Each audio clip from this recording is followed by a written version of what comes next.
Subscribe करें और bell दबाएं ताकि कोई खबर रह न जाए।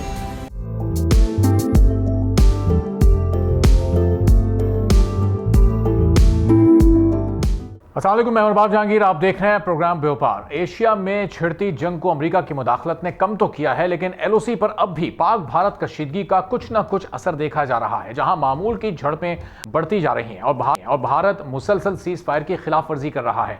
आज दोनों ममालिक के DG-MOs में राब्ता हुआ है और दोनों ममालिक में कशीदगी कम कराने और दीगर तफसीलात पर तबादला ख्याल हुआ है। पाक भारत जंग ने जहां दुनिया भर में भारत को हजीमत से दोचार किया है, वहीं पाकिस्तान का सर फखर से बुलंद हो गया है और इसकी बुनियादी वजह यह थी कि पाकिस्तान के पास बेहतरीन असलाह मौजूद था और इसको इस्तेमाल करने वाले उससे भी बेहतरीन थे। उन्होंने बड़े ही एफिशिएंट तरीके से जदीद असलहे का इस्तेमाल किया और भारत को शिकस्त से दोचार किया। और भारत के पास जदीद तरीन असलाह होने के बावजूद गैर तरबियत याफ्ता अमले की वजह से वो इस जदीद असलहे का भी कोई फायदा नहीं उठा सका। भारत के पास जो जदीद असलाह मौजूद था वो किस किस मुल्क से उसने जमा किया और पाकिस्तान के पास जो असलाह मौजूद है वो किस मुल्क का, और फिर दुनिया के जो बड़े असलाह बनाने वाले ममालिक हैं वो दरअसल कौन है। तमाम तफसीलात आपको बताते हैं कि इस वक्त असले की दौड़ में कौन कितना आगे है और कौन इस वक्त किससे पीछे है। अमेरिका दुनिया भर में हथियारों का सबसे बड़ा एक्सपोर्टर है, जिसने साल 2020 और 2024 के दरमियान 107 ममालिक को हथियार फराहम किए हैं।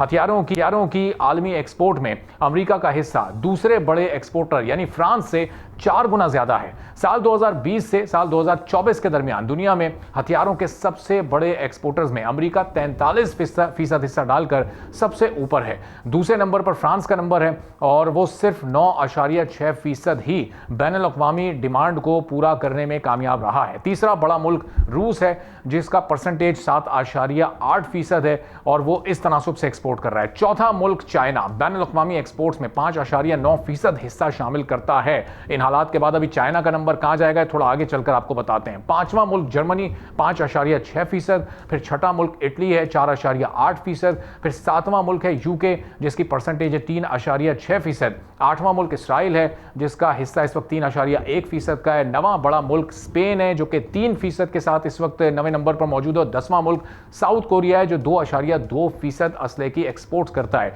और दीगर ममालिक बाकी 12% इंटरनेशनल वेपन एक्सपोर्ट करते हैं। तो दुनिया भर में हथियारों की फराहमी को मुमकिन बनाने वाले दूसरे बड़े मुल्क फ्रांस ने साल 2020 से 2024 तक 65 ममालिक को हथियारों की फराहमी मुमकिन बनाई, जिसमें एशिया और ओशियाना स्टेट्स को 35%, मिडिल ईस्ट में 28% और यूरोपीय ममालिक को 15% हथियारों की एक्सपोर्ट्स की गई। हथियारों की फराहमी में हिस्सा डालने वाला तीसरा बड़ा मुल्क रूस 2015 से 2019 और 2020 से 2024 तक हथियारों की एक्सपोर्ट्स में 64% कमी लाते हुए इंटरनेशनल एक्सपोर्ट्स में सिर्फ 7.8% ही शामिल कर पा रहा है। रूस दुनिया के 33 ममालिक को असलाह फराहम करता है, जिसमें 74% हथियार एशिया और ओशियाना स्टेट्स को भेजे जाते हैं और 12% अफ्रीकी ममालिक को भेजे जाते हैं।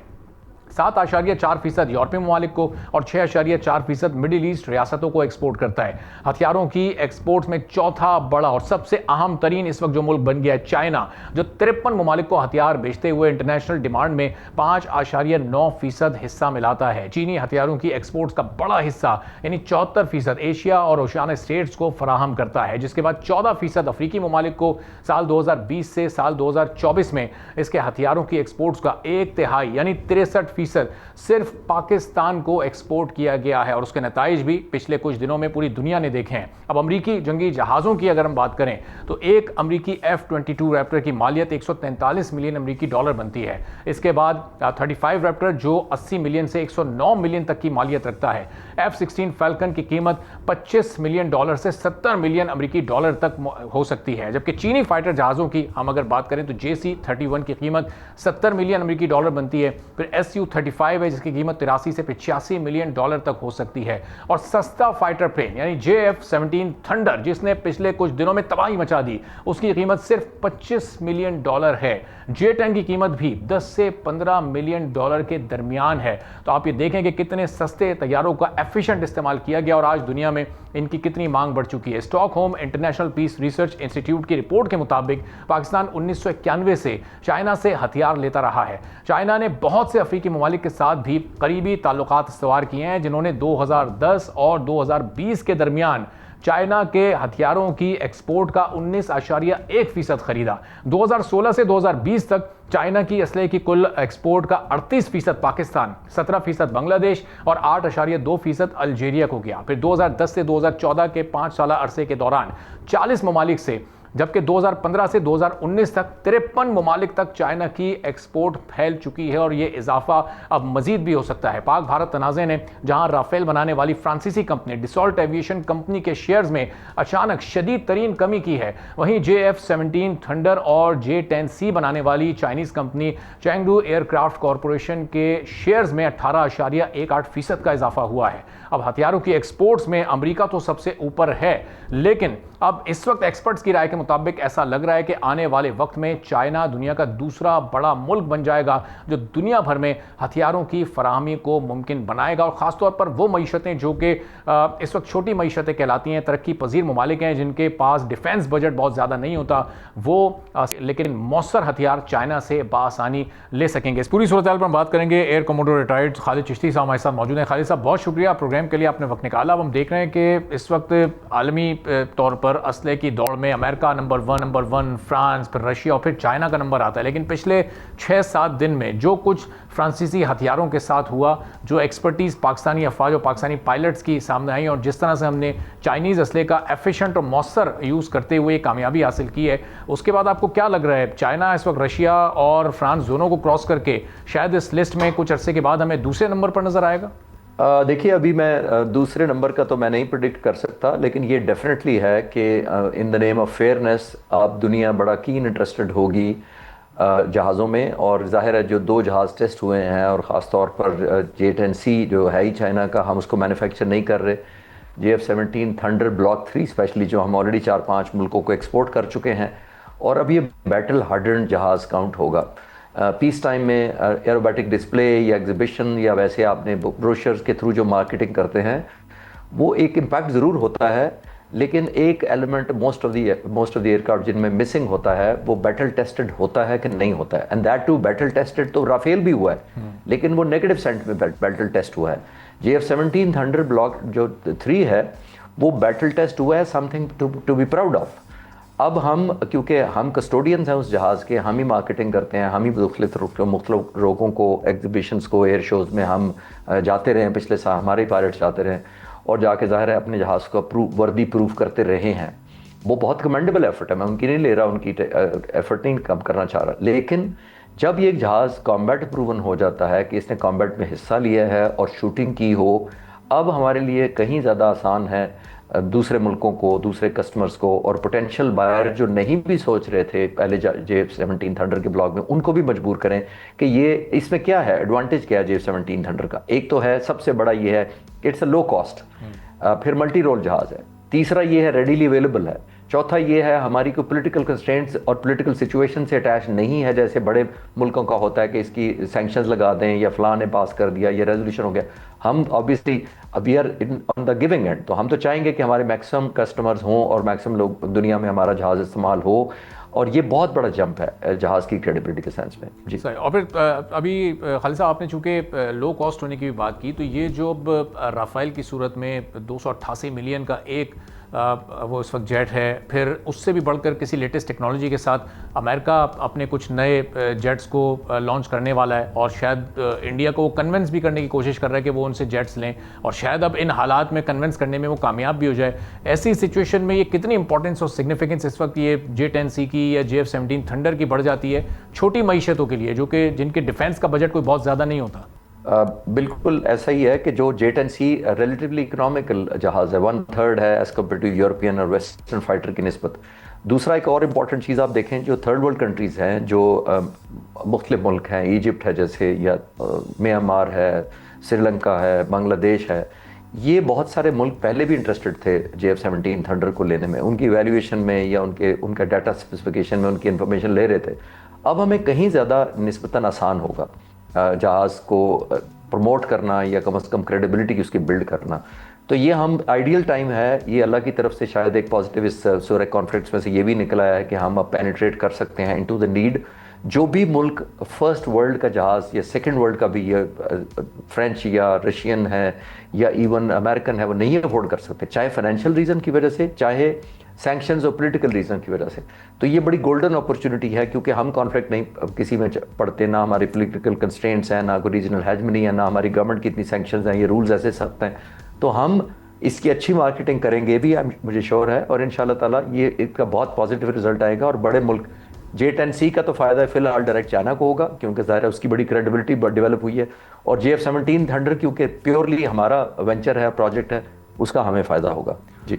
और फिर खालिद साहब, ये जो पायलट्स या फाइटर्स हैं, उनकी एक्सपर्टीज़ या उनकी ट्रेनिंग कितना मैटर करती है? क्योंकि यही जहाज़ अगर किसी दूसरे ममालिक की एयरफोर्स या उनके फाइटर्स अगर इसको ऑपरेट करेंगे तो उसमें, और जो पाकिस्तान के पायलट्स ने जिस शानदार तरीके से इनको ऑपरेट किया और कामयाबी हासिल की है, उसमें कितना फ़र्क या इस चीज़ की कितनी इंपॉर्टेंस होती है? देखिए, J10C तो कुछ सालों से अवेलेबल है इंटरनेशनल मार्केट में। चाइना का एक्सपोर्ट वर्जन उसको सेल करने के लिए है। इजिप्ट ने भी कोई इंटरेस्ट शो की थी, पाकिस्तान पहला मुल्क था जिसने लिया था। इजिप्ट का ऑलमोस्ट कहते हैं कॉन्ट्रैक्ट हो गया या वो फाइनलाइज हो रही है डील। देखिए, बहुत सारे लोग रिलक्टेंट होते हैं इस वजह से कि शायद ये जहाज़ है भी ठीक है, नहीं ठीक है। अब जैसे पाक फ़िज़ाइया के जहाज़ों ने, पायलट्स ने इन जहाज़ों को उड़ाया है, एम्प्लॉय किया है, वॉर स्ट्रैटेजी इम्प्लीमेंट की है और शूट डाउन किए हैं, ये बहुत बड़ा जंप होता है। और ये चाइना का इस सेंस में, हम छोटा सा एज ए फ्रेंड, हमें ही हमेशा मदद की है चाइना ने। इस दफ़ा हमने भी चाइना की थोड़ी सी ये मदद की है कि हमने क्रेडिबिलिटी उनके जेट फाइटर्स की और PL-15 मिसाइल जो है उसकी क्रेडिबिलिटी हमने इस्टेब्लिश की है दुनिया की नज़र में, क्योंकि चाइना तो सिर्फ मार्केट करता है, उसकी कॉम्बैट में आज तक कोई एंगेज नहीं हुआ इन रिसेंट ईयर्स में, डेकेड्स में।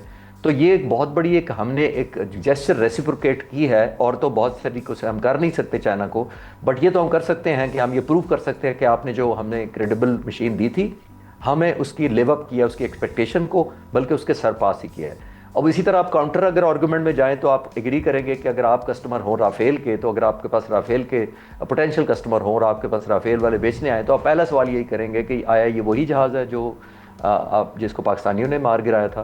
तो एक नेगेटिव मार्केटिंग हुई है दूसरे जहाज़ों की।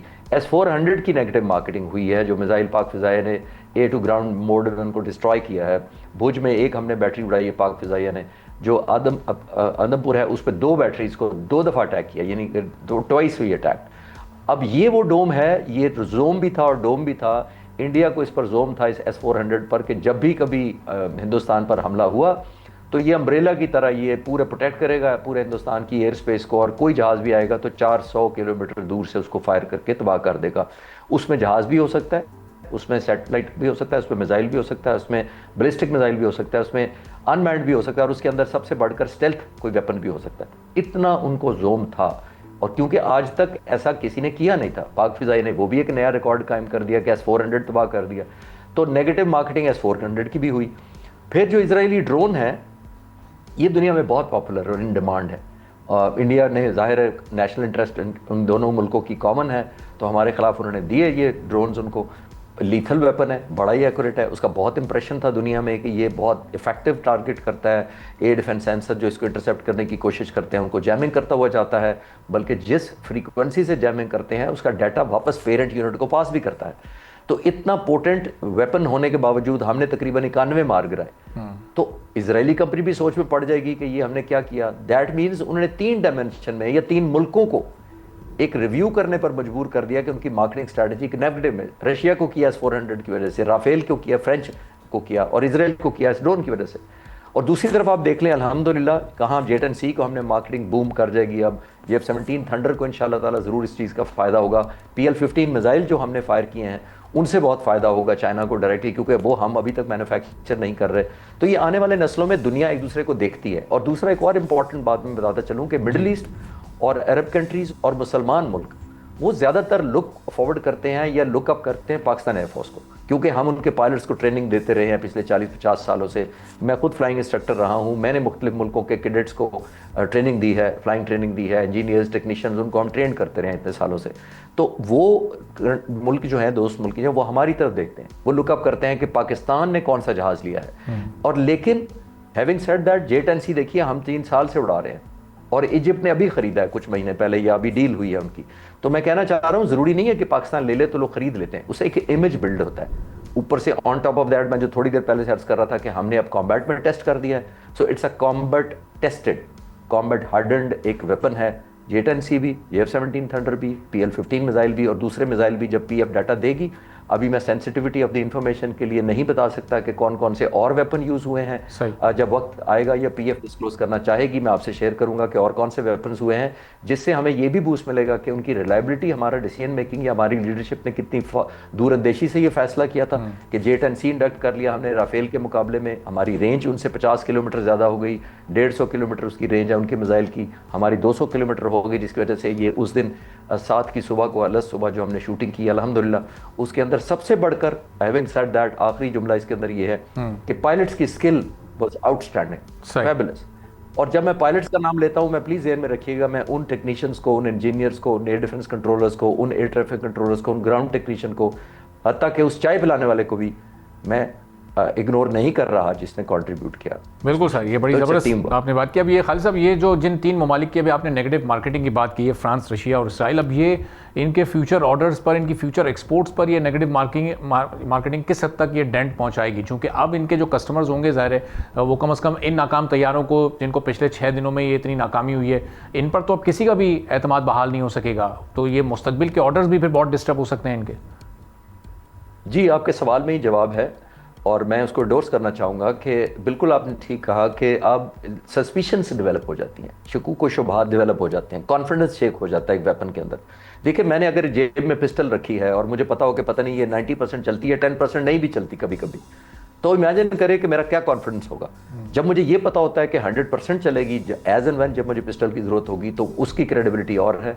और ये दुनिया मानने पे मजबूर टू प्रॉन्ग हुई है, ये भी ज़हन में रखिएगा। टू प्रॉन्ग इस तरह हुई है कि दुनिया ने कहा कि हमारे जहाज तो अच्छे थे, लेकिन दूसरी तरफ पायलट की स्किल और ट्रेनिंग। अभी मैं एक सोशल मीडिया पे फॉलो कर रहा था, एक कोई रिपोर्टर है फ्रांस में किसी चैनल के, उन्होंने कहा है कि फ्रांस की जो कंपनी है, जो मार्सेल दसॉल्ट जो बनाती है जहाज़, उन्होंने कहा कि हमारे जहाज को मुकम्मल, कंप्लीट, कॉम्प्रिहेंसिव ट्रेनिंग के बगैर आपने पायलटों को जंग में झोंका है, तो ये हमारा भी नुकसान किया और अपने पायलटों का भी नुकसान किया।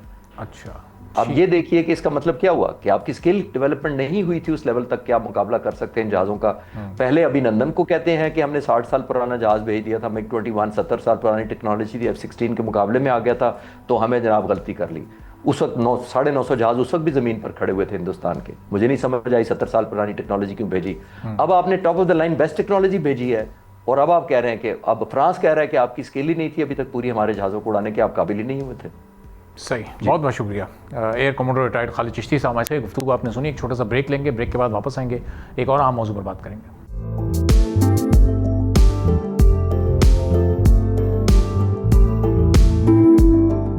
एक बार फिर आपको प्रोग्राम में खुशामदीद कहेंगे और हमेशा की तरह भारत से पाकिस्तान की तरक्की और मजबूती हजम नहीं होती। जब भी पाकिस्तान किसी मुस्बत इक़दाम की तरफ बढ़ने लगता है, भारत किसी ना किसी तरीके से उसको रोकने की अपनी भरपूर कोशिश करता है। IMF प्रोग्राम को सबूताज करने की भारतीय कोशिशें पिछले कुछ दिनों में मुकम्मल तौर पर नाकाम साबित हुई हैं, जिसका एक सबूत भारत ने अपने डायरेक्टर को ऐन उस वक्त हटा दिया जब IMF इजलास में पाकिस्तान को जो बकिया अक़सात हैं उसकी मंजूरी दी जानी थी। लेकिन भारतीय डायरेक्टर की भरपूर कोशिश के बावजूद भी IMF हुक्काम ने भारत के इस प्रोपेगेंडे को जिम्मेदाराना अंदाज से मुस्तरद कर दिया और पाकिस्तान के कर्ज और क्लाइमेट फाइनेंसिंग की मंजूरी दे दी। जुमे को होने वाले बैनुल-अक़वामी मालियाती फंड के एग्जीक्यूटिव बोर्ड ने तफसीली गौर के बाद इक़्तिसादी जायजे और कर्जे की अगली किस्त जारी करने की मंजूरी दे दी है। इसके अलावा IMF एग्जीक्यूटिव बोर्ड के इजलास में क्लाइमेट फाइनेंसिंग के तहत भी $1 अरब 30 करोड़ की मंजूरी दी गई है। अब बोर्ड की जानिब से $7 अरब के कर्ज प्रोग्राम के तहत $1 अरब की अगली किस्त जारी करने की मंजूरी के बाद ये तवक्को है कि अगले चंद रोज में ये रकम पाकिस्तान के अकाउंट में मुंतकिल हो जाएगी। एक्सटेंडेड फंड फैसिलिटी के तहत मिलने वाली रकम के मुकाबले में रेजिलियंस एंड सस्टेनेबल फैसिलिटी की रकम 28 माह में पाकिस्तान को मौसूल हो जाएगी। IMF की जानिब से कर्ज की जो किस्त है उसकी मंजूरी से पाकिस्तान ने न सिर्फ मुआशी मजबूती हासिल की है बल्कि इंटरनेशनल इकनॉमिक पार्टनर्स को भी इस वक्त मुतमईन कर दिया। तमाम बैनुल-अक़वामी इदारे इस वक्त पाकिस्तान से भरपूर तरीके से मुतमईन नजर आते हैं। अब इस सूरत हाल में जो सुबह की दुनिया दुनिया भर में हुई है वो अपनी जगह हुई है, लेकिन पाकिस्तान की इकॉनमी की मजबूती के लिए प्रोग्राम कितना ज़रूरी है, इस पर हम गुफ्तगू करेंगे। आबिद सुलैरी साहब से माहिर माशियात हैं हमारे साथ मौजूद हैं। बहुत शुक्रिया आबिद साहब, प्रोग्राम के लिए आपने वक्त निकाला। हमने देखा कि भारत ने हर मुमकिन कोशिश की कि IMF के इस प्रोग्राम को भी सबूताज किया जाए, इसमें भी रुकावटें खड़ी की जाएँ। अपने एग्जीक्यूटिव डायरेक्टर को भी उन्होंने वहाँ से विड्रॉ किया, उनको बरतरफ कर दिया, लेकिन ज़ाहिर है एक टेक्निकल बुनियाद पर जो मेरिट पर फैसला बनता है IMF की जानिब से वही किया गया है। इन हालात में ये फैसला पाकिस्तान के लिए कितना ज़रूरी था, और ये जब किस्त मिलेगी अगली पाकिस्तान को जिसमें EFF वाली रकम भी शामिल होगी, तो इससे पाकिस्तान की इकॉनमी मजीद कितनी स्टेबिलिटी की तरफ जाएगी? जी, इस वक्त मैक्रो इकोनॉमिक जो फंडामेंटल्स हैं पाकिस्तान की मईशत में, हम देख रहे हैं कि अगर इन्फ्लेशन कम हो रही है या जो पाकिस्तान का जो खसारा था वो कम हो रहा है, जो इम्पोर्ट एक्सपोर्ट का खसारा था वो कम हो रहा है, तो उसके पीछे एक बड़ा रोल जो है वो IMF और IMF के अंदर रह के उसकी शराइत को तस्लीम करना है। और यकीनी तौर पे ये अगर सस्पेंड हो जाता या IMF का बोर्ड जो है वो पाकिस्तान के लिए ये लोन मंजूर ना करता, तो पाकिस्तान एक काफ़ी परेशान कुन सूरत हाल में पड़ जाता। IMF में चूँकि एग्जेक्टिव बोर्ड में ना करने की गुंजाइश नहीं होती, वहाँ पे अब्सटेन किया जा सकता है फैसले से, तो भारत जो है उसमें फिर अब्सटेन किया, उन्होंने अपना वोट नहीं डाला, लेकिन जो बाकी हमारे वहाँ पे जो एग्जेक्टिव डायरेक्टर्स थे टोटल, तो बाकी जो 23 एग्जेक्टिव डायरेक्टर्स जो ब्लॉक होते हैं उन्होंने पाकिस्तान के हक में फैसला दिया और पाकिस्तान का ये लोन जो है ये अप्रूव। सही। अब अभी सब जाहिर है ये जब किस्त आ जाएगी पाकिस्तान के पास, $1 अरब जब पाकिस्तान को मिलेंगे, तो इससे क्या एक्सचेंज रेट में कोई माइनर सा उतार चढ़ाव हम देख सकते हैं, कोई उसमें कमी हो सकती है? ताकि ये कोई अरब $1 मसला ये अमाउंट का नहीं है। ये IMF के जब आप छतर छाया में होते हैं तो उसमें एक कॉन्फिडेंस होता है इकॉनमी पे बाकी दुनिया को कि ये मुल्क जो है ये इस्लाहात जारी रखेगा, ये मुल्क डिफॉल्ट नहीं करेगा, वो बहुत इंपॉर्टेंट होता है। तो IMF के प्रोग्राम के अंदर रहना और प्रोग्राम सस्पेंड ना हो वो एक इम्पॉर्टेंट है। जब हमने देखा था माजी में जब IMF का प्रोग्राम सस्पेंड हुआ तो इवन सऊदी अरेबिया ने और चाइना जैसे दोस्तों ने भी हमें ये कहना शुरू कर दिया था 2022 में कि पहले IMF प्रोग्राम में जाएं, बहाल कराएं और उसके बाद वो लोन को रोल ओवर देंगे। तो इसका जो इम्पैक्ट होता है ये एक्सचेंज रेट या बाकी चीज़ों से कहीं ज़्यादा होता है कि पाकिस्तान की क्रेडिट वर्दीनेस है और पाकिस्तान का जो टोटल जो बाकी लेन देन है वो डिपेंड कर रहा है कि हम IMF प्रोग्राम में कितना कमिटेड हैं और किस तरीके से उसको हम लेके चलेंगे। सही। और अभी साहब ये IMF के प्रोग्राम से हटकर भी जो पिछले 6 दिन के जंगी हालात जिनका पाकिस्तान को सामना रहा और उससे पहले के वो 12 दिन के हालात जो कि कशीदगी से भरपूर थे, ये मिलकर कोई इस वक्त पाकिस्तान की इकॉनमी पर तो कोई मनफी इम्पैक्ट तो नहीं डाल सकते? जो डील्स पाकिस्तान की या जो आगे प्रोग्राम्स होने हैं, जो सॉफ्ट कमिटमेंट्स FDI वगैरह की हुई हैं, वो उसी तरह से आगे बढ़ेंगी, इन हालात का तो कोई ख़ास असर नहीं होगा? मेरा नहीं ख्याल कि कोई खास असर इस वक्त होता नजर आ रहा है। वो खुशकिस्मती से माली साल जो है वो इख्तिताम पज़ीर है और जो बहुत सा जो प्रोग्राम पे इम्प्लीमेंट करना था या बहुत सी शराइत जिन पे काम करना था वो ऑलरेडी हो चुकी है। इस वक्त हम मई में बैठे हैं और 1 जुलाई से अगला माली साल शुरू हो जाएगा। IMF की टीम जो है वो अगले हफ्ते पर इस्लामाबाद आ रही होगी जिसमें कि बजट जो है बजट पे बात होगी और बजट के खदोखाल जो है वो फाइनल किए जा रहे होंगे। पाकिस्तान जो था वो शायद मुश्किल में पड़ जाता अगर ये जो पिछला हफ्ता एक टेंस गुजरा है इसमें हमारी पोजीशन जो है वो वीक होती, लेकिन खुशकिस्मती से पाकिस्तान ने जिस तरीके से इस सारी सूरत हाल का मुकाबला किया और एक जो है नेगोशिएशन टेबल पे अपने से कहीं बड़े मुल्क को लाने में वो कामयाब हुए, तो उसके बाद वो जो एक सिक्योरिटी रिस्क का जो खतरा था वो तकरीबन अब कम होता जा रहा है। और मेरा नहीं ख्याल कि इससे IMF के जो काम है या IMF का जो डील है उसको कोई नुकसान पहुंचा। अभी साहब इस नए जो अब ये फिस्कल ईयर शुरू होगा, इसके चैलेंजेस हुकूमत के लिए अभी कुछ मौजूद हैं या ज़्यादा होंगे बनिस्बत पिछले साल के, और फिर आवाम के लिए कितना चैलेंजिंग हो सकता है टैक्स की मद में या महंगाई की मद में? ये अभी चूँकि जैसे कि मैंने कहा कि अगले हफ्ते IMF की टीम आ रही होगी और उसके साथ बैठ के ये नए बजट के खदोखाल तश्कील पाएंगे। एक चीज़ जो कि मैं देख रहा हूँ वो ये है कि क्लाइमेट चेंज पे काफ़ी फोकस आ जाएगा। जाहिर है कि अगर आपको क्लाइमेट चेंज का एक लोन मिल रहा है, तो हुकूमत को क्लाइमेट चेंज पे, डिजास्टर मैनेजमेंट पे, डिजास्टर प्रिपेयर्डनेस पे काम जो है वो अमली तौर पे दिखाना भी होगा, और वो एक अच्छी चीज़ होगी। दूसरा जो है मुझे नज़र आ रहा है कि पानी की जो मोनेटाइजेशन है, पानी की कीमतें पाकिस्तान में इसका काफ़ी कम है, जिसकी वजह से उसका बेतहाशा ज़्यादा भी हो रहा है। हमने देखा कि ये कुदरती वसाइल में जो जो उनकी कीमत बढ़ती है, खा वो गैस की हो, खा वो बिजली को, वो आवाम ऑटोमेटिकली उसको कंजर्व करना शुरू कर देते हैं और उसके इस्तेमाल में कफ़ायत शुआरी आ जाती है। तो अगले बजट में मैं पानी के जो रेट्स हैं वो भी बढ़ते हुए देख रहा हूँ। अच्छा। और तीसरी जो है वो कार्बन टैक्स जो है उसकी एक तजवीज़ है। अब देखना ये होगा कि कार्बन टैक्स जो है वो किस शक्ल में सामने आता है। जो इस वक्त हालात पैदा हो गए हैं उसमें बजा तौर पे जो डिफेंस एक्सपेंडिचर है उनमें भी इजाफा जो है वो होगा। तो अब और यो एक जायज़ इजाफा होगा। तो अब हमें देखना है कि इन सारे जो रेवेन्यू बढ़ाने के जो सोर्सेज हैं और जो एक्सपेंडिचर्स होंगे उनको किस तरीके से बैलेंस किया जा रहा होगा, और ये सारा कुछ IMF के साथ मुशावरत से तय पाएगा। और अभी सब मैक्रो इंडिकेटर्स इस वक्त हमारे अंडर कंट्रोल हैं, लेकिन जो फेडरल गवर्नमेंट पर इस वक्त ओवरऑल कर्जा है उसके फिगर्स जो बढ़ रहे हैं, तो वो कोई तशवीश की बात तो नहीं है, क्योंकि मार्च 2025 के जो फिगर सामने आए ओवरऑल तो 73,688 अरब रुपए की बुलंद तरीन सतह पर अभी कर्जा पहुंच चुका है। सिर्फ मार्च के महीने में ये कुछ 652 अरब का इसमें इजाफा हुआ। पिछले एक साल में कोई ये इजाफा नहीं होता है, ये इसको साल के एंड पे देखा जाता है कि क्या आपका जो बजट खसारा है वो तो एक्सीड नहीं कर गया। अच्छा। अदरवाइज सारी हुकूमतें जो है वो बॉन्ड्स इशू करती हैं, जो इसको हम कहते हैं कर्जा इशू होना। उसका मतलब ये होता है कि हुकूमत ने पिछले बॉन्ड जो बेचे हुए थे उनके बदले में नए बॉन्ड्स फ्लोट किए हैं। तो अगर आपका ओवरऑल जो बजट डेफिसिट है, रेवेन्यू और अखराजात में, आमदनी और अखराजात का जो तवाज़न है, अगर वो स्टेबल रहता है तो इसका मतलब ये नहीं होता कि उसका कर्जा बहुत बढ़ गया। जो हुकूमत के अगर आप एक्सपेंडिचर को देखें तो उसमें इंटरेस्ट की, सूद की अदायगी और कर्जे की अदायगी, ये दो बड़े एक्सपेंडिचर हैं उसमें। और मेरा ख्याल है कि सिचुएशन जो है, अगर आप टोटल एक्सटर्नल डेट को इस वक्त देखें तो वो पाकिस्तान के टोटल कर्जे का तकरीबन 30 से 31% बनता है।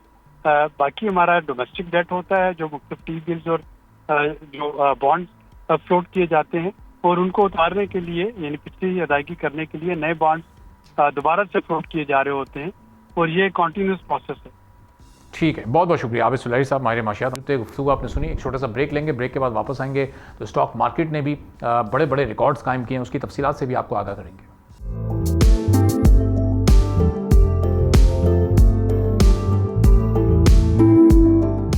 एक बार फिर आपको प्रोग्राम में खुशामदीद कहेंगे। पाक भारत जंग में सीज फायर और IMF से कर्जे की किस्त की मंजूरी के बाद सरमायाकारों का जज्बा इंतहाई पॉजिटिव है। पीर के रोज़ हमने देखा, आज पहला रोज़ था, मार्केट खुलते ही इन्वेस्टर्स का एतमाद हमें बहाल नजर आया और 100 इंडेक्स पाकिस्तान स्टॉक एक्सचेंज में तकरीबन 10,000 पॉइंट्स का इजाफा हमने रिकॉर्ड होते देखा। इस गैर मामूली इजाफे के बाद 100 इंडेक्स 1,17,100 पॉइंट्स की सतह पर पहुंचा है।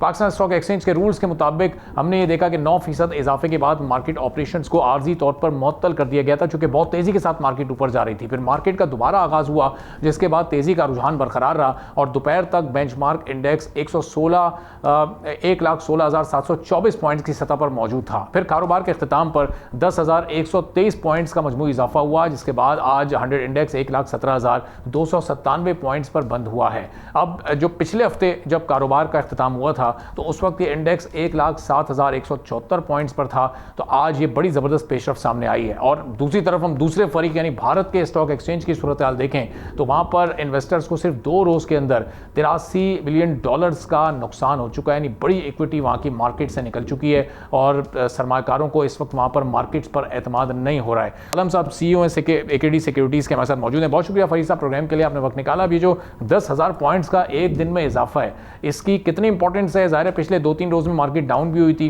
तो ये सिर्फ वो बहाल रिकवरी के फेज़ में मार्केट आई है या अभी इसने और आगे की तरफ मूव होना है? जी बहुत शुक्रिया। मैं आपकी इसी बात से शुरू करूंगा। लेकिन जो मार्केट ने 1,16,000 17,000 पे गई थी, वहां से आपने सही याद कराया अपने नाजरीन को कि मार्केट वहां से काफी नीचे गिरी और अभी वापस आना शुरू हुई है। आज का दिन गैर मामूली था। हमारे जो इक्विटी इन्वेस्टर्स हैं, कभी कभी उनको अपनी टेंशन की वजह से नींद नहीं आती, लेकिन परसों के जो भी सारे वाकयात हुए उसके बाद खुशी के मारे बहुत सारे हमारे क्लाइंटों को नींद नहीं आई और उन्होंने इसका बरमला इजहार भी किया। और सुबह 9 बजे आके उन्होंने जैसे ही उनको अलाउ हुआ ऑर्डर लगाना, और वैसे तो ऑनलाइन मार्केट में आप ऑफ मार्केट आवर्स भी ऑर्डर लगा सकते हैं, दुनिया एक लाइन लगी हुई थी, क्यू थी, जो लोगों ने ऑर्डर लगाने की कोशिश की, लेकिन आज ज्यादा लोगों को माल नहीं मिला क्योंकि अच्छे शेयर सुबह सुबह ही अपर लॉक पे थे। जो आपने रेफर किया केस, वो जो हमारा पाकिस्तान स्टॉक एक्सचेंज का लॉ है वो प्लस और माइनस 5% का है, 7.5 या 9 का नहीं है। अच्छा। अगर किसी दिन भी मार्केट 5% प्लस हो जाए या माइनस हो जाए और 5 मिनट तक इसी स्टेट में रहे तो उसको हॉल्ट किया जाता है 60 मिनट्स का। तो कल हमारा, मेरा और बहुत सारे हमारे लोगों का ये आइडिया था कि मार्केट हॉल्ट हो जाएगी खुलते ही, और अल्लाह का शुक्र है हुई और आगे बात बनी। एक टेक्निकल एनालिस्ट जो टेक्निकल्स को बहुत फॉलो करते हैं उनके लिए एक लेवल है 1,18,000 का, और मुझे लगता है कि कल गैप अप ओपनिंग में वो वाला लेवल भी टूट जाएगा। जो हम तो सिर्फ स्टॉक मार्केट की बात कर रहे हैं, लेकिन जाहिर है आप और मैं एज अ पाकिस्तानी, हमें लगता है कि हम बहुत आगे चले गए हैं उस चीज से। जिस तरह मैंने भी बात की कि 1,17,000-18,000 हुई थी पिछले दिनों में मार्केट, फिर 1,03,000 हो गई और फिर वापस आ रही है। तो ये वापसी तो बगैर इस सक्सेस के थी कि 1,18,000 हमने टच कर लिया था विदाउट कि हमारी सुप्रीमेसी इस रीजन में और इस एरिया में कायम हो। हम, आपने खुद भी नोट किया पिछले 3-4 दिन में अल्लाह ने जो हमें एक कामयाबी से हमकिनार किया है, उसकी वजह से पूरा, अब देखें मिडिल ईस्ट कॉन्फ्लिक्ट में सब दुनिया हमारी तरफ देखेगी, पाकिस्तान की तरफ। और जो अमेरिका और सऊदी अरब या जो इस वक्त जो मिलिट्री इक्विपमेंट की डीले हो रही थी, उसमें मुझे लगता है कि पाकिस्तान का चंक या शेयर बहुत बढ़ जाएगा। तो टेक्नोलॉजी की एक्सपोर्ट्स अभी पाकिस्तान की $3.5 बिलियन की हैं, लेकिन मुझे ये लगता है कि as a proud Pakistani after all this episode हमें इस वाले स्फीयर में बहुत ज्यादा कामयाबियां नसीब होंगी इंशाअल्लाह। अच्छा, तो अब इसका मतलब फरीद साहब ये सिर्फ वन डे एक्टिविटी नहीं थी, ये सरमायाकारों का एक रोज़ा एतमाद या सिर्फ मार्केट की रिकवरी वाले फेज़ में हम नहीं थे, बल्कि अब आगे मजीद बूस्ट होना है। ये 1.17 से 1.25 या 1.30 तक का सफ़र भी आने वाले चंद दिनों में हो सकता है, जो इस वक्त सूरत हाल है। जी बिल्कुल, देखें जब ये जो प्रॉब्लम्स आई और ये जो टेंशन बढ़ गई तो उस वक्त 3-4 पॉजिटिव न्यूज़ आई, लेकिन उसको फिर लोगों ने जाहिर है इग्नोर किया। जिस तरह IMF का बहुत लोगों ने कहा कि इंडिया एक बड़ा रुकन है तो शायद वो तंग कर रहा है IMF हमारी किस्त मिलने से। आपने देखा कि IMF किस्त में मिल गई। दूसरे, इंटरेस्ट रेट लोग समझ रहे थे कि 12% पे जाके रुक गया है और this is about to be bottomed out, लेकिन AKD की रिसर्च, मेरे ख्याल से हम वाहिद स्ट्रॉन्ग ब्रोकर थे जिसने कहा कि हम एक्सपेक्ट कर रहे हैं कि 1% डाउन होगा। बहुत 90% ऑफ द पीपल्स बिलीव्ड के 12% पे बॉटम आउट हो गया है, लेकिन जब वहां से 1% नीचे गिरा तो एक जाहिर है कि इम्पैक्ट आया। और जब IMF का सक्सेसफुल रिव्यू हुआ तो उससे जो अब राह हमवार हुई है फॉरेन इन्वेस्टमेंट की, फॉरेन चाहे पोर्टफोलियो इन्वेस्टमेंट हो या डायरेक्ट इन्वेस्टमेंट हो, उसका भी इम्पैक्ट आएगा इंशाल्लाह। तो I think as a nation we are where we never were. अभी हम बहुत आगे की बात कर रहे हैं और पाकिस्तानी हमारे जो क्लाइंट्स, दोस्त, यार पूरी दुनिया में जहां भी बैठे हैं वो अपने आप को अब थोड़ा एलिवेटेड फील कर रहे हैं, और नो डाउट उनको करना चाहिए क्योंकि जो अल्लाह ने हमें कामयाबियां दी हैं इससे हम लोग इंशाअल्लाह इस खित्ते में, ना सिर्फ इस खित्ते में बल्कि I think in the committee of Nations हमारा वकार बहुत बुलंद हो गया है। और फरीद साहब, ये जो 6-7 दिन की एक्टिविटी रही है, ज़ाहिर है इस दौरान जो पड़ोसी मुल्क है हमारा, उसने अपने एंगल से खबरें चलाई और वो तमाम की तमाम झूठ पर मबनी थी, तो उसका कोई इम्पैक्ट हमारी फॉरेन डायरेक्ट इन्वेस्टमेंट पर, जैसे आपने भी कहा वो इंडिविजुअल इन्वेस्टमेंट हो या पोर्टफोलियो इन्वेस्टमेंट हो, उस पर तो कोई ऐसा खास फर्क नहीं पड़ना, कोई इम्पैक्ट नहीं पड़ना, वो इन्वेस्टमेंट उसी तरह से आती रहेगी जैसे पहले आ रही थी? जी हाँ, मेरा नहीं ख्याल कि उससे FDI तो टाइम लेती है आने में और जाने में भी। फॉरेन पोर्टफोलियो इन्वेस्टमेंट हमारे यहाँ बहुत दिनों से रुकी हुई है फॉर सर्टेन रीजंस, वो हम इंशाल्लाह इस एपिसोड के बाद डिस्कस कर लेंगे। लेकिन हमें आप देखें कि पाकिस्तान को क्या अचीव हुआ, और आप और मैं और हमारे मीडिया के तवज्जुह से सुनते आ रहे हैं। बट आई थिंक देखें, कश्मीर का इशू बहुत बैक बर्नर पे चला गया था। इस सारी चीज होने से हमारी जो दरीना प्रॉब्लम्स हैं उसके अंदर कश्मीर का इशू इस वक्त पूरे लाइमलाइट में आ गया है, और जो चीज़ें हम इंटरनेशनलाइज हो गई हैं, हाईलाइट हो गई हैं, और अब थर्ड मीडिएटर्स आ रहे हैं उसके अंदर, तो I think we have gone way beyond what we were a few days back. लेकिन आज की जो मार्केट हुई उस पर मैं एक बात सोच रहा था कि मार्केट्स चलती हैं नंबर्स पे, मार्केट्स राइज ऑन नंबर्स, और जो नेशंस हैं वो दे राइज ऑन यूनिटी। लेकिन आज की पाकिस्तान की मार्केट ने दोनों शो किया, they showed both the result of both the things. आज हमारी मार्केट के नंबर्स और नेशन की यूनिटी दोनों रिफ्लेक्ट हुए, और I think this was not one of day, ये पूरा वीक बहुत देखने वाला है। और जिस तरह हमारी मतलब एकेडी सिक्योरिटीज की जो इंडेक्स की फोरकास्ट है फॉर द ईयर 2025 वो 1,65,215 है, और हमें उम्मीद है इंशाल्लाह ये टच होगी इसी साल में। ठीक है, बहुत बहुत शुक्रिया। फरीद आलम साहब, CEO AKD सिक्योरिटी मौजूद थे, गुफ्तगू आपने सुनी। इसी के साथ नाज़रीन आज के प्रोग्राम से इजाज़त दीजिए। अल्लाह हाफ़िज़।